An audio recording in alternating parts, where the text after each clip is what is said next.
क्या आप जानते हैं कि सिद्धि प्राप्ति में कौन सी गलतियां होती हैं? मोक्ष तक पहुंचते पहुंचते लोग क्यों रुक जाते हैं या उनकी सिद्धि पूरी क्यों नहीं हो पाती है? जानते हैं इस वीडियो के अंदर कि क्या है कारण मोक्ष ना प्राप्त हो पाने का। साधक पूरी मेहनत करते हैं लेकिन फिर भी मोक्ष तक नहीं पहुंच पाते। महाकाल और महाकाली के भक्त कौन सी ऐसी बड़ी गलती करते हैं जिसके कारण वो मोक्ष तक पहुंचते पहुंचते रह जाते हैं? आइए जानते हैं इस वीडियो में। मुझसे कमेंट्स के द्वारा एक दोस्त ने कहा कि वो महाकाल और महाकाली का ध्यान करते हुए मोक्ष के करीब पहुंचते हैं लेकिन किसी कारण से सिद्धि पूरी नहीं हो पाती। उन्होंने लिखा, आप मेरी मदद करो। तो मैंने पूछा, क्या मोक्ष प्राप्ति में? तो उन्होंने लिखा, हाँ।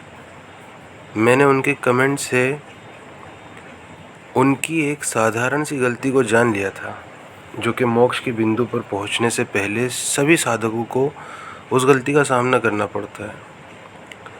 मैंने उन्हें लिखा, आपके लिए मोक्ष का मार्ग महाकाल और महाकाली बनेंगे।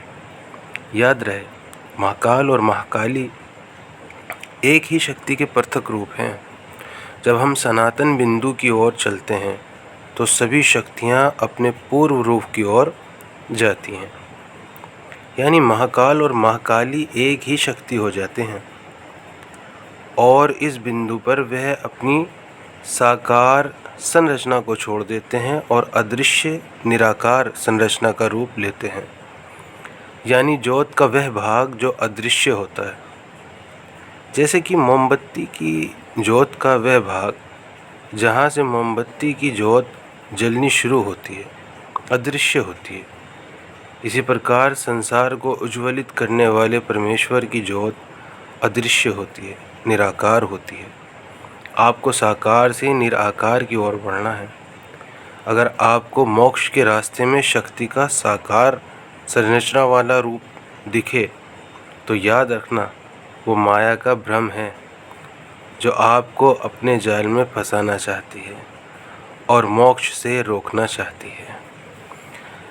तो जो साधक सिद्धि के अंतिम चरण पे पहुँचे उन्हें चाहिए कि वो सदृश्य से अदृश्य की तरफ आएँ, साकार से निराकार की तरफ आएँ, क्योंकि साकार शरीर है, निराकार आत्मा है। आत्मा मोक्ष के बहुत नज़दीक है और आत्मा परमात्मा का अंश है, इसीलिए निराकार है।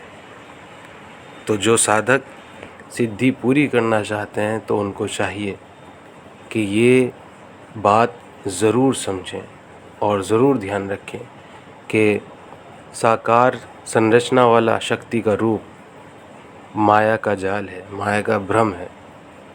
अपने आप को भ्रम से बचाएं और निराकार और अदृश्य परमात्मा परमेश्वर में अपनी निराकार अदृश्य आत्मा को लीन कर दें।